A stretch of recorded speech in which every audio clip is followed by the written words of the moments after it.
Continúa el debate sobre la implementación de la figura de la prisión preventiva. ¿Qué revisión se debe hacer a esto? De eso hablaremos esta noche con la etiqueta SF Prisión Preventiva. Usted puede enviar sus comentarios y opiniones, pero antes los dejo con la nota del día.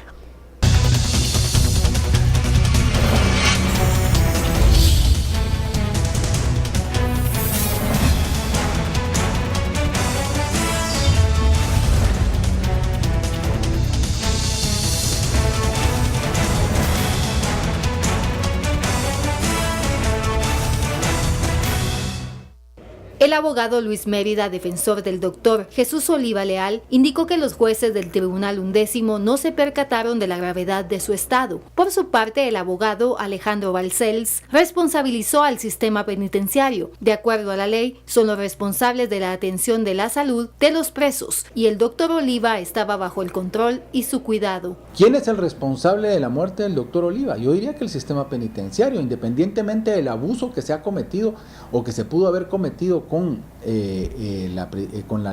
la prisión provisional.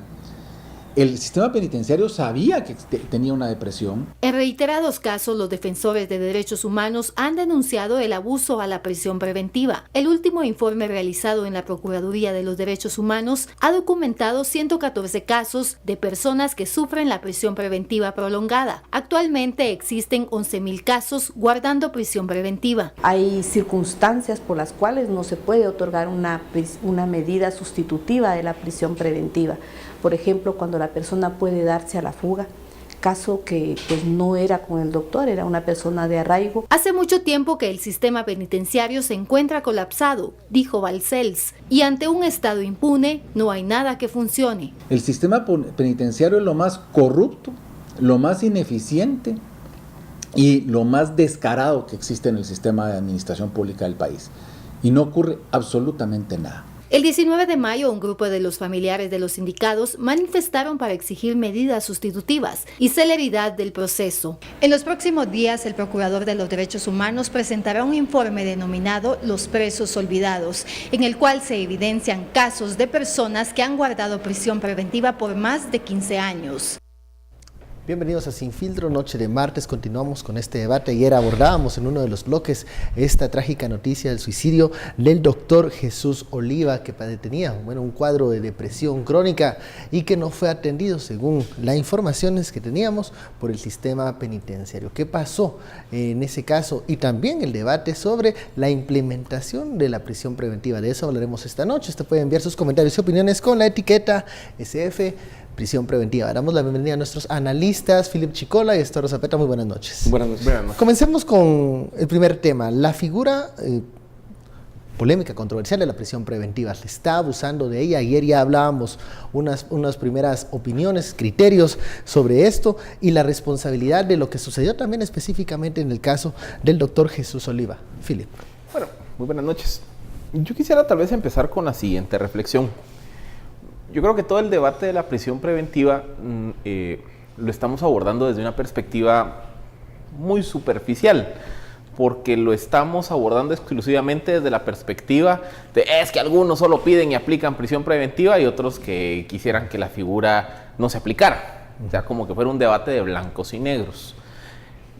Esa es una posición, a mi forma de verla, errónea, porque aquí hay muchas dimensiones que analizar y donde el sistema falla, porque yo sí creo que aquí hay un fallo sistemático de varios espacios y de varias instancias. Primero, obviamente no quiero adentrarme tanto en el diagnóstico porque ya se hizo el día de ayer, pero básicamente la figura de la prisión preventiva, como está regulada en el Código Procesal Penal, dice que solo se aplica cuando existe peligro de obstaculización de la averiguación de la verdad o que hay peligro de fuga. Y aparte, el Código Procesal Penal establece que la prisión preventiva debe tener una duración máxima de 1 año. Pero entonces, ¿qué ocurre? Yo creo que hay muchos matices que analizar dentro de este sistema. Porque cuando nos vamos a ver el Código Procesal Penal, básicamente, no lo dice claramente, pero cuando estudiamos las fases del proceso penal, en teoría, o por lo menos en el papel, un proceso penal debiera durar 1 año. año y medio. En papel. Por lo menos tener la primera instancia superada o tener la sentencia en primera instancia en un año o menos. Entonces, cuando la lógica del proceso penal es que en un año yo ya voy a tener, por ejemplo, una sentencia condenatoria, absolutoria, pues entonces ya hace la lógica de por qué la prisión preventiva dura solo un año. Pero ¿qué ocurre en la práctica? En la práctica los procesos penales no duran un año, duran 4, 5, 8, 10 años. Y eso es lo que dura finalmente la prisión Y eso preventiva. es lo que termina ocurriendo, que, a ver, yo tengo que ir a entender entonces no solo el fenómeno de la prisión preventiva, sino también el fenómeno de por qué se tardan tanto los procesos. Y ahí hay muchas explicaciones. Explicación número 1. El sistema de justicia está llegando al borde del colapso. Yo creo que en toda esta discusión yo no he escuchado a nadie hablar de la necesidad de darle más recursos al organismo judicial. ¿Por qué? Porque los juzgados están colapsados en trabajo. Entonces, ¿qué ocurre?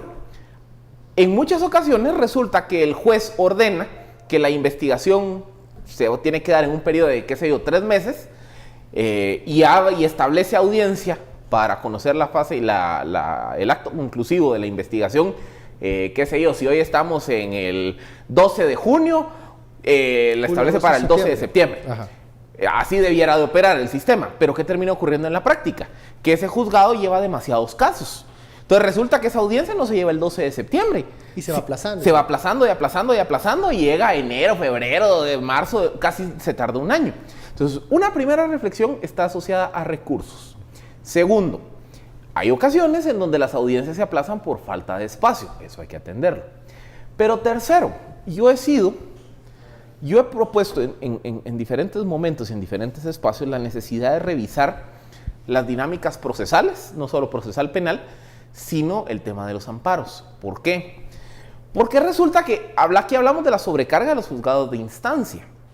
Vámonos a ver salas de apelaciones. ¿Cómo están? Y es peor. Entonces, ¿qué ocurre? Un proceso que debiera durar, por ejemplo, de la primera declaración al acto conclusivo, que el juez generalmente da 3 meses cuando hay prisión preventiva. Un proceso que debiera durar 3 meses, resulta que alguna de las partes empieza a apelar. Resoluciones del juez, errores de procedimiento y demás. Entonces la apelación se va a la sala. Y muchas veces la sala se tarda sus propios 3 meses en resolver. Entonces, ¿qué empieza? A retardarse el proceso. Y si aparte, en alguna de esas fases, se presenta un recurso de amparo por alguna posible violación de derechos, en lo que se resuelve ese amparo o la apelación de amparo, ahí se va un año. Entonces, empezando a resumir, el proceso penal se tarda tanto, uno, porque los juzgados están sobrecargados, eso implica que hay que atender con más recursos. 2, porque hay elementos procesales que es importante revisar.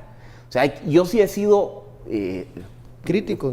No más que crítico, yo he propuesto en varios espacios la necesidad de revisar, por ejemplo, los plazos de la interposición de amparos, los plazos a la hora de la interposición de recursos de apelación o de recursos de recusación de jueces.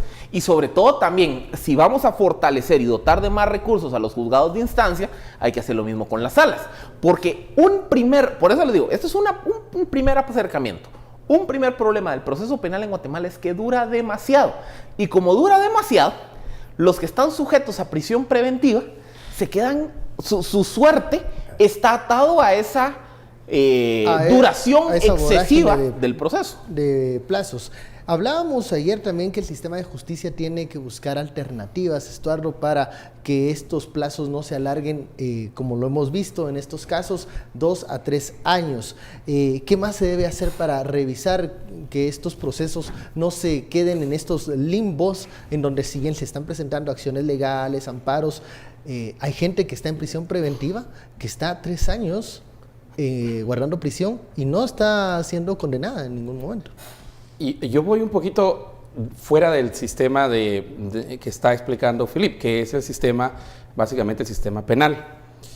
Y gracias, quiero agradecer aquí toda la información que nos está enviando el CIEN, el Centro de Investigaciones Económicos Nacionales. Viste que el hacinamiento es de 360% en las cárceles, ¿verdad? O sea, un tema que no es nuevo, un tema que no es nuevo, que vienen ¿verdad? Arrastrando varias administraciones. Y yo creo que sí hay ciertas premisas que tenemos que ver. Miren, el problema de los juicios tan largos y tan complicados no es porque está la CICIG o no está la CICIG.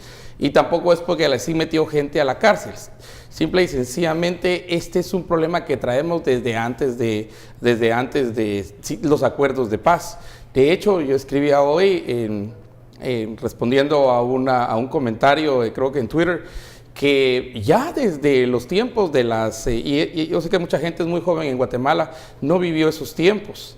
De hecho, ustedes creo que no los vivieron.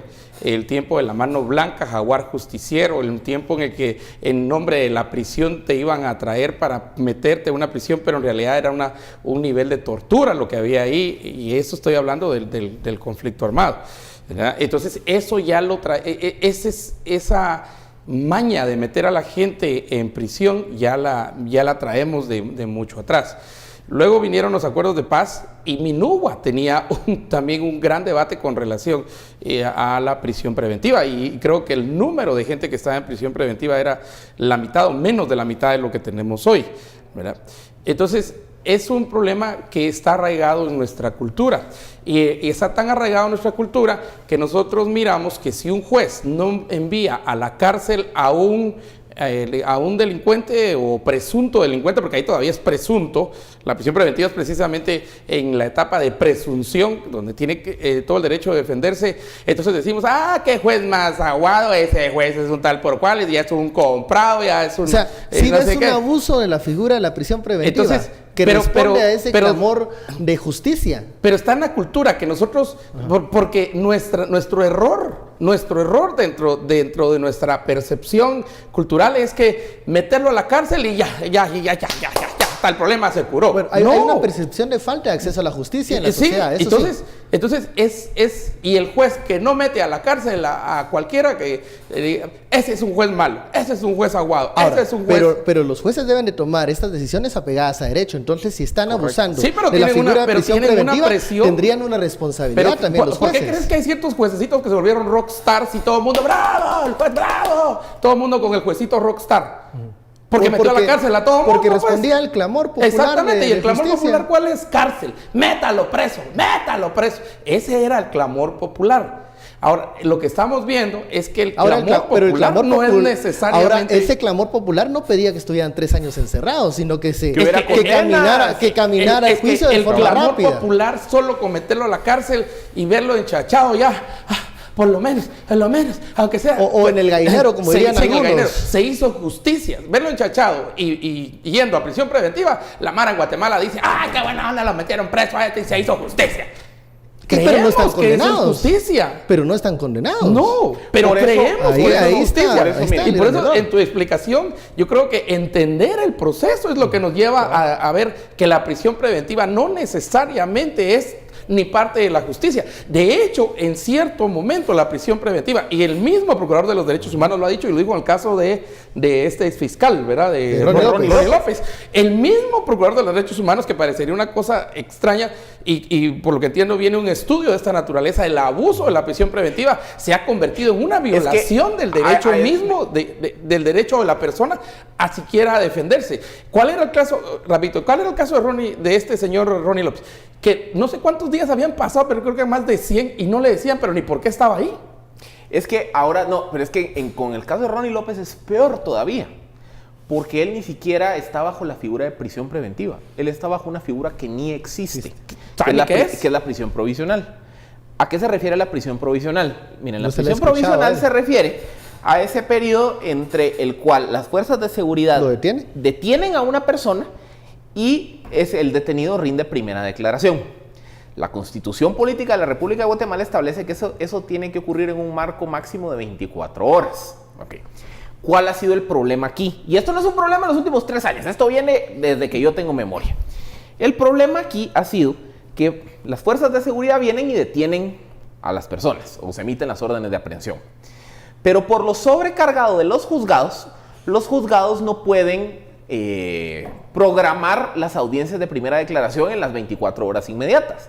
Entonces, ¿qué pasa? La audiencia de primera declaración ahora, en promedio, está ocurriendo de 7 a 10 días después, hábiles, después detenidas detenidas las personas. Entonces, esas personas pasan esos 7 a 10 días bajo una figura inexistente, que es la prisión provisional. El caso de Ronnie López, el caso de Ronnie López es una aberración a cualquier norma de principio de derecho. Pero ojo, porque aquí también hay mucha gente queriendo instrumentalizar las cosas para detener la lucha contra la corrupción. El caso de Ronnie López es una anomalía, porque por mucho que busqué, no encontré un caso similar, pero es una aberración lo que le está pasando a él y a los detenidos en ese proceso. Pero hacemos una pausa y nos vas a hablar y explicar eso luego del corte. SF, prisión preventiva.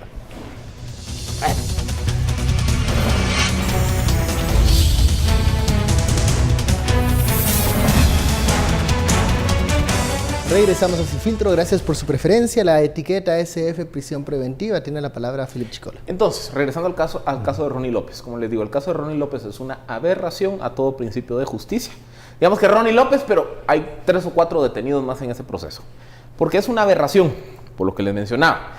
La prisión provisional es esta figura que se ha inventado, sacaron de la manga, que es ese periodo entre la detención y la audiencia de primera declaración. Debiera ser 24 horas. En la práctica nunca es 24 horas, o por lo menos de los múltiples casos de los últimos 5 años, yo no he visto que una audiencia ocurra dentro de las siguientes 24 horas, o son casos muy contados. Entonces, ¿qué pasa? La figura de la prisión provisional básicamente se refería a ese periodo en el cual las personas pasaban en la carceleta de tribunales. Pero como las condiciones en la carceleta de tribunales son paupérrimas, por decir poco, la figura de la prisión provisional es entonces los jueces ordenan que el detenido sea trasladado a un centro de detención en ese ínterin en lo que arranca la audiencia de primera declaración. El caso de Ronnie López es extraordinario porque ocurrió, él fue detenido un viernes, creo que fue viernes 16 de febrero, por el día del cierre de las inscripciones horas de la tarde general. Y luego su audiencia de primera declaración se programó para el día lunes, que era 17, 18, 19. O sea, él pasó, en teoría, 3 días en prisión provisional. Pero este es el caso donde está imputado también el señor Eric Melgar Padilla, el que alegó que gozaba de inmunidad por ser juez militar. Cuando se lleva a cabo la audiencia de primera declaración, el inicio de la audiencia fue el debate en torno a qué pasaba con Melgar Padilla, si gozaba o no gozaba de antejuicio, etcétera, etcétera. En eso, la jueza, que era Claudette Domínguez, es el juzgado A de mayor riesgo, es el que lleva este proceso, básicamente dice, mire, sí, voy a anular la orden de detención que yo emití contra Melgar Padilla. Entonces, en ese momento, la fiscalía solicita una recusación del juez. O sea, el juez fue recusado antes de que arrancara formalmente la audiencia de primera declaración. Entonces, la jueza acepta la recusación y suspende la audiencia. Pero aquí es la parte que les digo. Eso es 17 de febrero.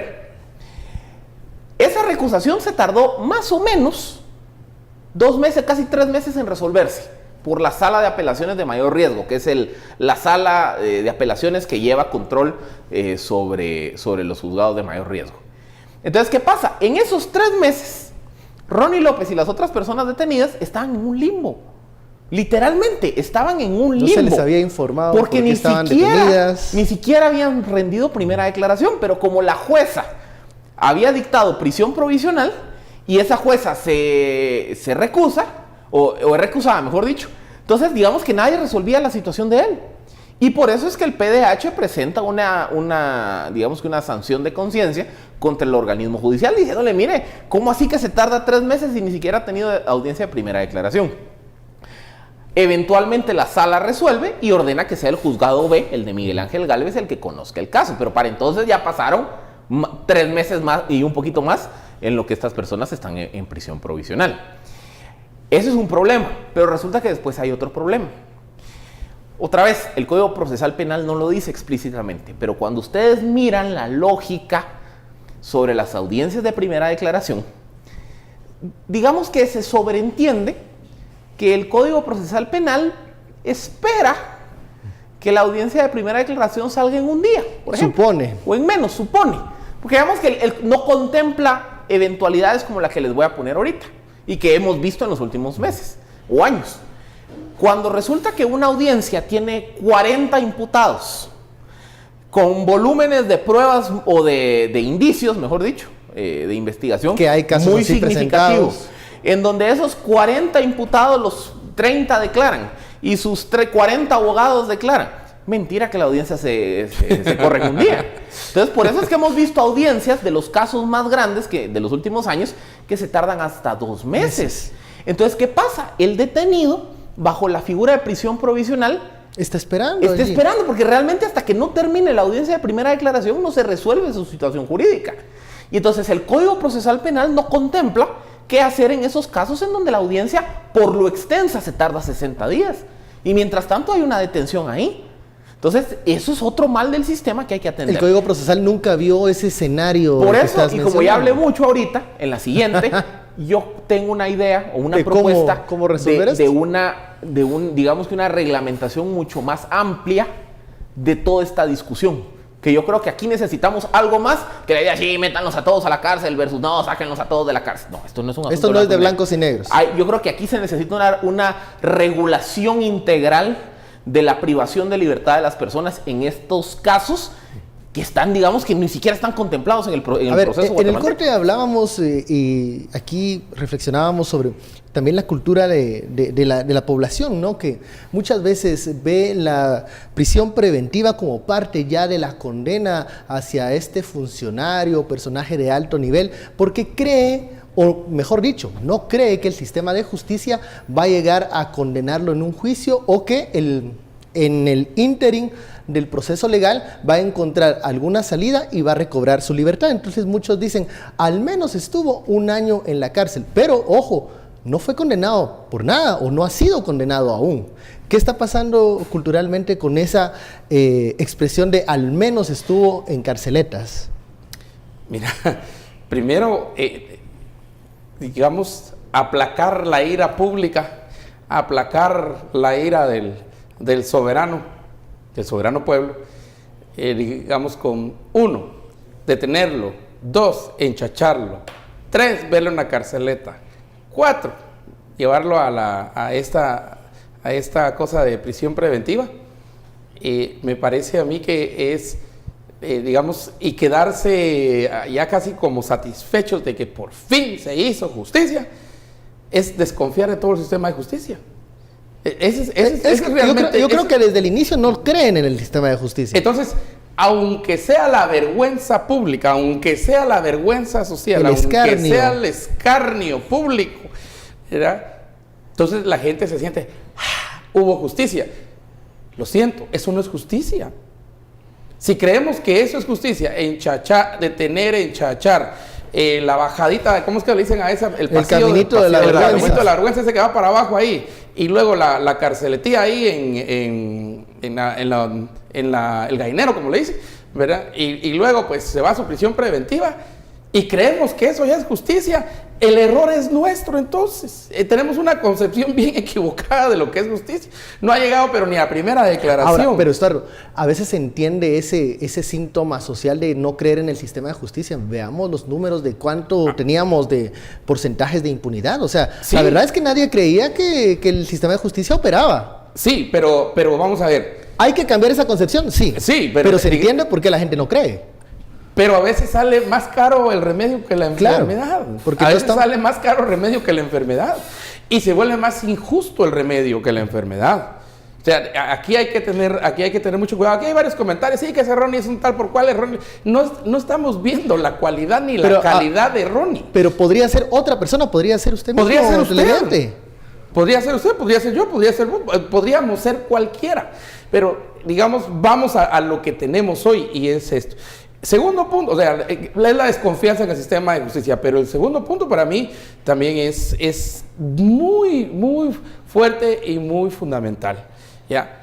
Que parece que la prisión preventiva se volvió de una vez una prisión de cumplimiento de pena, porque en la medida que la prisión preventiva sobrepase aún el castigo por la presunción, no estoy diciendo la condena, porque todavía no hay condena, sino todavía sobre la presunción o la imputación que se quiere hacer a una persona y la cárcel preventiva, la prisión preventiva sobrepase eso, ahí tenemos una aberración, que ahí sí salió peor la medicina que la enfermedad. Pero luego hay otro mal, que es lo que se genera por el retardo malicioso. Y el retardo malicioso ocurre básicamente en todos los... se le pueden dilgar a todas las partes del proceso. Pero digamos que el retardo malicioso se ha convertido en una táctica dilatoria muy utilizada por ciertas defensas. Y les pongo un caso. Otto Pérez Molina. Sí, otro. El caso La Línea. El caso La Línea es un ejemplo paradigmático de un litigio dirigido precisamente a entorpecer y ralentizar el proceso. Y por economía del procesal, ¿a cuánto se llegó de cola? Exacto, porque miren, ¿cuál es la lógica de Otto Pérez? Otto Pérez está en el caso La Línea y dice, puchica, a mí si me condenan en este caso me van a condenar a 15 años. 15 años. Y entonces básicamente hay, como parte de su estrategia, es evidente que alguien dijo, mira, ¿qué preferís? Que el proceso camine rápido y que te condenen a 15 años, que es lo que pasó, por ejemplo, con las asistentes de Pedro Muadi. Se recordarán, ellas ya tienen sentencia por el caso del Congreso de Plaza Fantasma. O la otra alternativa que le ofrecen a alguien como Otto Pérez es, mira, aguantate 3 años, 4 años de prisión preventiva, retardemos el proceso, que no llegue a sentencia, y en ese ínterin la gente se va a cansar, cambia MP, la CICIG tal vez ya no está, tal vez hay un juez más buena onda, tal vez hay otros problemas en el país, ya nadie se va a acordar de vos. Entonces, aguantate 4 años, que cambien las condiciones y tal vez ahí salís.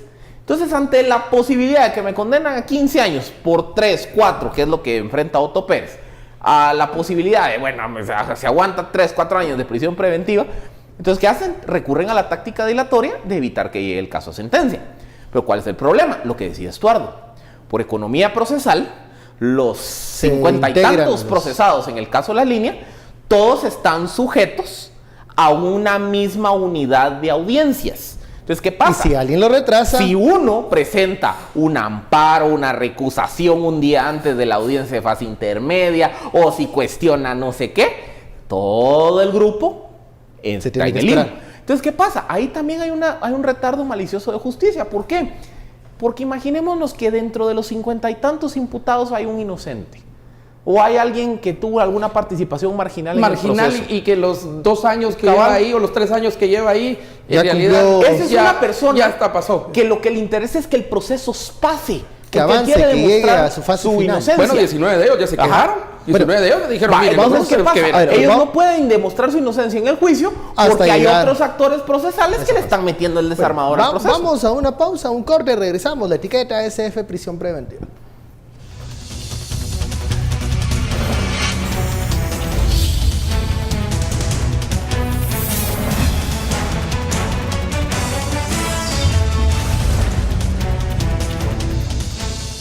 Seguimos con Sin Filtro, la etiqueta de la noche, SF, prisión preventiva.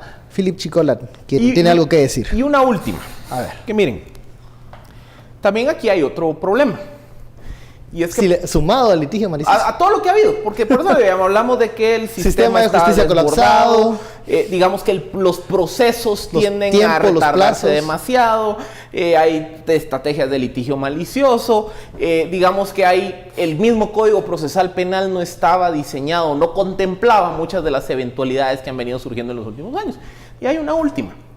La Fiscalía y la CICIG han tenido por política, por lo menos la Fiscalía desde el año 2006, si no estoy mal, hay un memorándum interno del Ministerio Público, en donde básicamente la Fiscalía dice en los procesos de delitos inconmutables o que tienen pena superior a 5 años, la norma es pedir prisión preventiva. O sea, como les digo, es una directriz interna que se aprobó en el MP desde el 2006-2007 prisión preventiva para y que todos la CICIG, estos casos. digamos que le secunda generalmente lo solicitado por el Ministerio Público. Obviamente esa directriz en los últimos meses entiendo que está sujeta a discusión, Pero ¿qué pasa? También aquí dentro de este proceso la línea de las partes acusadoras y de los querellantes es, bueno, siempre pedir el extremo, pedir el máximo. Y entonces, ¿qué pasa? Al final del día la decisión si dar o no dar prisión preventiva es del juez.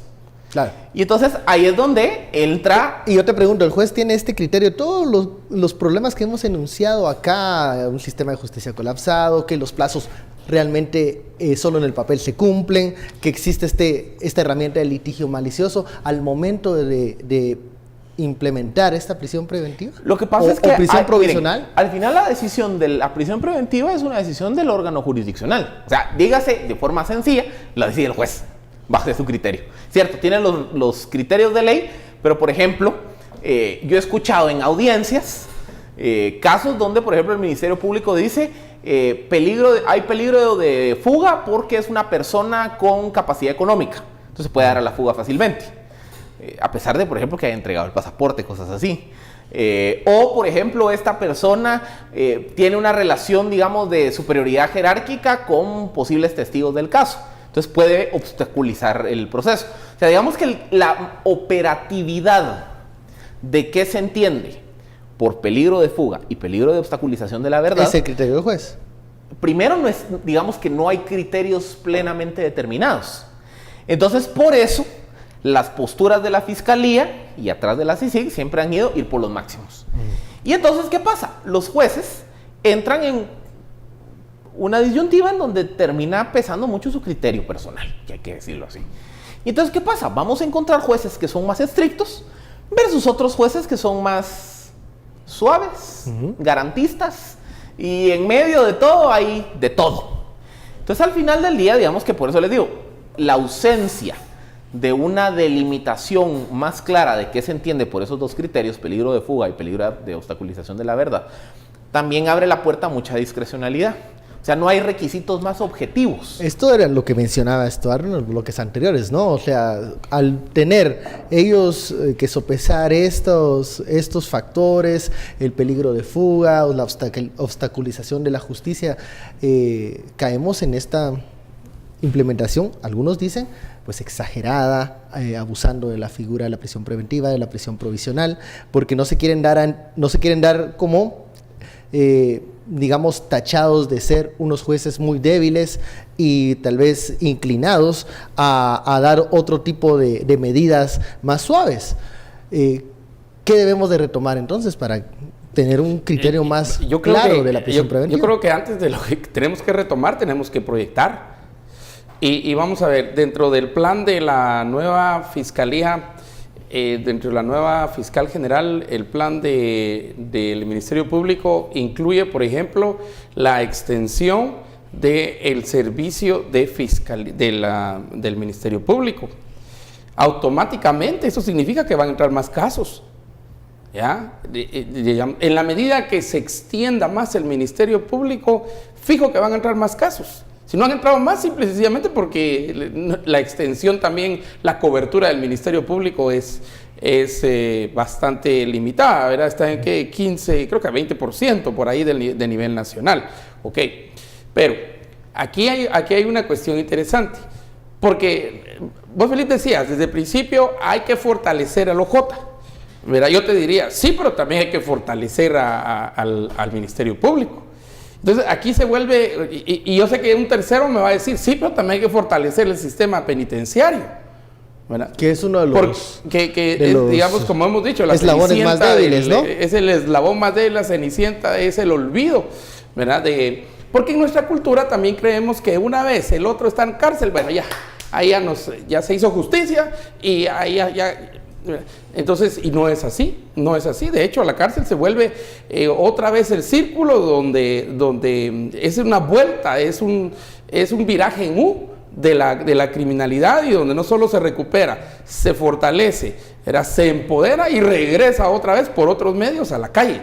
Entonces, no estoy muy seguro que también el hecho que esté en prisión sea precisamente el nivel de justicia como queremos verlo nosotros en Guatemala.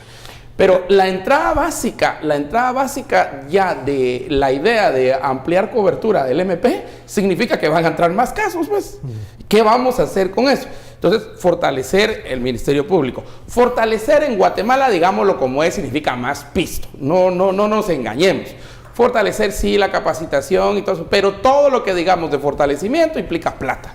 Igual como decías, el fortalecimiento del OJ implica plata. O sea, aquí tenemos que poner nuestro pisto donde estamos poniendo nuestras palabras. Y entonces ahí es donde se vuelve también una lucha de recursos, porque los recursos son escasos. Entonces, para muchos, ¿verdad? Para muchos de los jueces que además están inundados de casos, entrar a un juzgado es casi que quitar columnas de folders y casos y casos. Operativamente y ahí está, en algún lado grande. está el juez, ¿verdad? Y en un lado, y uno llega a un pueblo, ¿verdad? Y casi que uno tiene que buscar entre estos y para hacer alguna investigación de algún caso. Entonces, y los auxiliares y los oficiales también.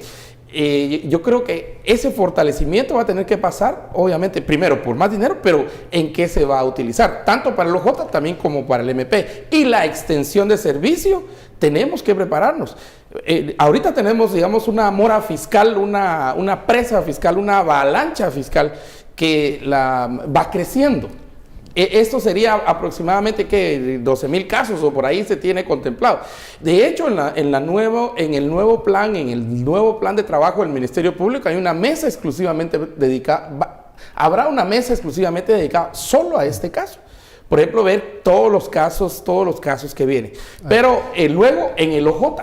Entonces ahí es donde nosotros, en esa interfase MP-OJ y el fortalecimiento que requieren las dos instituciones, es donde nosotros, digamos, también tenemos que hacer, aparte del cambio en la normativa y en el Código Penal, las consideraciones, también nosotros tenemos que estar conscientes que sin fortalecer ambas instituciones, lo único que vamos a tener va a ser más prisión preventiva. Más prisión preventiva, más vamos casos a tener en para represa. dónde. Propuesta. Para que ya pasamos 40 esto. minutos en el diagnóstico. Propuesta. A ver. 1. Aquí hay que tener muy claro que esto no es un debate de blancos y negros. Entonces, como no es un debate de blancos y negros, también aquí hay mucha gente que quiere jalar agua para su molino y que básicamente quisiera abrir la puerta de la cárcel y salgan todos así con toda la tranquilidad del proceso. No, tampoco es así. Lo que se necesita es una regulación más, digamos, basada en un principio de racionalidad. Y el principio de racionalidad básicamente implica incorporar varios elementos. Primer elemento. Yo sí creo importante desarrollar operativamente los conceptos de peligro de fuga y peligro de obstaculización para la averiguación de la verdad. Explicarlos más. Que hubiera criterios, o sea, que hubiera más criterios objetivos para que el juez pueda hacer una evaluación, digamos, más objetiva y no quede necesariamente en ese marco de discrecionalidad. Y que también el Ministerio Público y la CICIG puedan desarrollar también, digamos, que sus propios criterios respecto de cuándo se pide una medida sustitutiva y cuándo sí se pide la prisión preventiva. Y, por ejemplo, que esos criterios incluyan cuál ha sido la actitud del procesado. O sea, ha colaborado o ha intentado. Indistintamente si se ha acercado o no. Por ejemplo, cuál ha sido su actitud en la audiencia. O sea, ha tenido una actitud en donde se evidencia que quiere coadyuvar al esfuerzo de averiguación de la verdad o es más una actitud de entorpecer el proceso. Se pueden desarrollar, por ejemplo, mecanismos para evaluar si realmente el imputado tiene capacidad de interferir en la averiguación de la verdad. ¿Cómo? Por ejemplo, ¿cómo se puede obstaculizar la averiguación de la verdad? Ocultando información documental, incidiendo en testigos, amenazando a testigos, a víctimas y demás. Se puede desarrollar, digamos, que un criterio más objetivo para evaluar qué personas sí tienen la posibilidad de hacerlo versus quienes no. Otra variable, el tema del peligro de fuga. Que el peligro de fuga también hay que desarrollar criterios más objetivos de cómo se regula. O sea, no solo es un criterio en función, este tiene plata, entonces no. Se puede ir. Se puede ir, no. O sea, aquí hay muchos elementos que se deben de incorporar. Eso es uno. 2. El Ministerio de Gobernación tiene una salida técnica y legal para este embrollo, que yo no entiendo por qué no la han querido implementar, que es el sistema de control telemétrico. Ajá. O básicamente los brazaletes electrónicos. El brazalete electrónico es un sistema que funciona en muchísimos de los países desarrollados, en donde básicamente, digamos, que muchas personas que son enviadas a arresto domiciliar, se les pone un brazalete electrónico y ese brazalete electrónico se monitorea digitalmente y donde se controla que la persona efectivamente esté en el lugar donde fue asignado para guardar arresto domiciliario y demás. Ahí creo yo que hay una alternativa de hecho, tiene un perímetro. Correcto. Tiene un perímetro y si se pasa el perímetro se activa la alarma. Una fuerza de reacción rápida. Una fuerza de reacción rápida. De hecho, ni se lo pueden quitar ni nada porque esto no supone una sanción. Bueno, vamos a la pausa, regresamos con este tema, SF, prisión preventiva.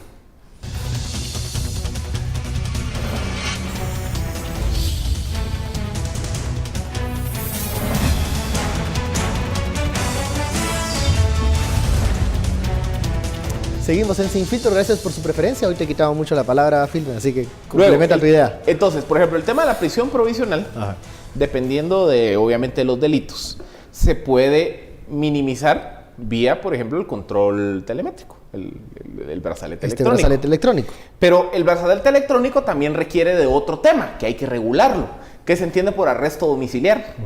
Porque hay personas con arresto domiciliar que están ahí caminando libremente en la calle. ¿Por qué? Porque hay interpretaciones legales en donde se entiende que domicilio es la República de Guatemala. A otros el departamento, y otros el municipio y otros la casa, ¿verdad? Entonces, sí ahí necesitamos una... Entonces, ¿qué pasa? Hay personas con arresto domiciliar que andan libremente. O sea, eso también hay que delimitarlo. Entonces, sumatoria, brazalete electrónico, con una mejor definición de qué se entiende por arresto domiciliar, qué se entiende por peligro de obstaculización de la verdad, peligro de fuga. Ahí hay un elemento que hay que atender. Aparte, obviamente, de inyectarle más recursos al OJ, revisar las dinámicas o los procesos o las fases procesales del proceso penal y del proceso de amparo. Pero luego también, digamos que hay que generar un sistema, digámosle, de incentivos y castigos.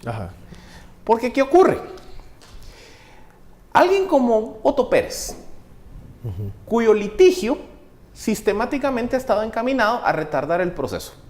¿Qué hacemos con él? Alguien como él, por ejemplo, no debiera de ser sujeto, o por ejemplo, el periodo que sus acciones maliciosas han tendido a retardar el proceso, debiera de generar algún tipo de costo. Como por ejemplo, que ante una eventual sentencia, ese periodo prestado en prisión, alargado, vía litigio malicioso, no cuente. O también, por ejemplo, yo creería importante desarrollar o integrar juntas de evaluación de casos de prisión preventiva, en donde se entre a evaluar, por ejemplo, si el responsable del litigio malicioso es la fiscalía, o es un error del organismo judicial, o es litigio malicioso de la defensa, y que el procesado, entonces, sea beneficiado o castigado dependiendo de quién de los actores procesales es el que está cometiendo el error. Por ejemplo, si se evidencia que es la fiscalía la que sistemáticamente está promoviendo que se suspendan las audiencias, o que es el organismo judicial, los jueces, los que suspenden las audiencias, los que no resuelven, etcétera, etcétera, entonces que haya algún tipo de beneficio para el imputado. Pero si en cambio es la defensa del imputado la que anda retardando el proceso, bueno, entonces que no le cuente ese periodo contra una sentencia. O sea, es un mecanismo, pero eso lo tiene que evaluar, digamos, una junta independiente. Entonces, que se integren juntas independientes para evaluar dónde está la culpa del caso. Porque, ojo, aquí lo decíamos, aquí dentro de la responsabilidad hay de todos. Otro elemento más.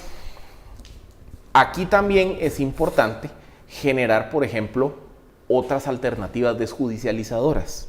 Que ya lo hablamos acá con los candidatos a fiscal general. Ley de aceptación de cargos. Todos estaban apoyando eso. Es la que se me viene ahorita a la mente. La ley de aceptación de cargos es un mecanismo. Es que, a ver, lo que pasa es que tampoco no tenemos que ser puristas en pensar esto en términos de blanco y negro. La ley de aceptación de cargos lo que genera es, digamos, un beneficio premial, que es una persona, los casos hipotéticos que mencionamos, de tal vez algún acusado marginal en un proceso. La posibilidad de que ese acusado marginal en audiencia de primera declaración diga, mire, yo sé que todos estos, a ver, o sea, tal vez ni van a querer declarar, van a querer obstaculizar el proceso. Pero yo sí, ¿por qué? Porque mire, yo sí tengo responsabilidad y mire, sí, yo lo hice, y lo hice. Se tiene que explicar en tiempo, modo, forma, lugar. Pero acuérdate que en la línea hay varios que ya entraron en ese proceso. Pero no hay un mecanismo desjudicializador para sacarlos. Sí, esa es lo que falta regular del tema de la aceptación de cargos. Toparon contra un paredón que al final los revira y los regresa otra vez a ser parte del paquetón, ¿va? Y ojo, porque mi utilización del concepto para sacarlos, me lo van a malinterpretar. No es sacarlos, es que quien en una audiencia de primera declaración acepte los cargos, narre la verdad en tiempo, modo, forma, lugar, etcétera, etcétera, narre con quiénes lo hizo, cómo cometió, que pueda ser sujeto de un beneficio. ¿Qué es el beneficio? Que dependiendo en qué fase del proceso el acusado acepta los hechos, que pueda ser beneficiado con una redención del 30%, 20%, 10% de la pena. Eso no que sí existe un incentivo para que la persona quiera... Correcto, eso es el concepto del plea bargain, que es tan utilizado en el sistema norteamericano, que básicamente es, mire, aquella persona que le va a ahorrar, porque realmente así es como se piensa en términos judiciales, al Estado todo un proceso, aceptando sus responsabilidades del mismo inicio del mismo, tampoco no se trata de mandarlo a su casa. Se trata de que si va a enfrentar una pena de 10 años, pues bueno, pues que se le haga una reducción del 30%, pues va a enfrentar una pena de 7. O sea, es un mecanismo como el Estado mantiene la capacidad punitiva sin generar un desborde. O sea, esas son, digamos, que esos puntos intermedios que hay que evaluar. Pero digamos, aquí, y entiendo perfectamente bien lo que estás diciendo, y ojalá estén tomando nota ahí quienes tengan que decidir.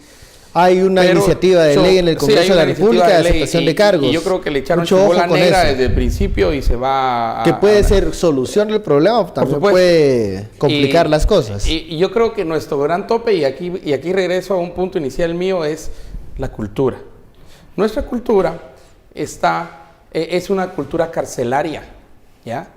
Es una cultura que no aprecia la libertad, sino que aprecia más la cárcel.